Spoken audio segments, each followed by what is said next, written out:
Welcome to Tips and Tricks with CXR Cloud. In this video, I'm going to show you how to use the Autocomplete feature to enter an address quickly. We're going to start by going down into the address table below within the Customer Profile tab. Let's go on in and add a new address for this customer. Click on the plus sign here.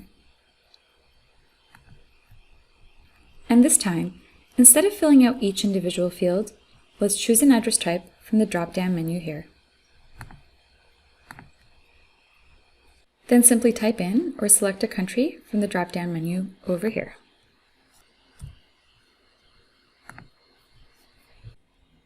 After you've entered in the country, you can easily search any address linked to the Canada Post database under the address lookup feature right over here.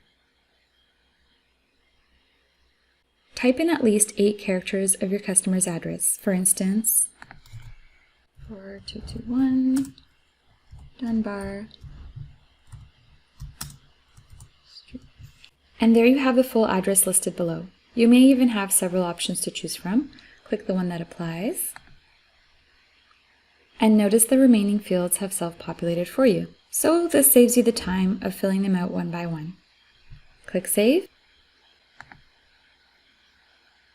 And see you in the next Tips and Tricks training video.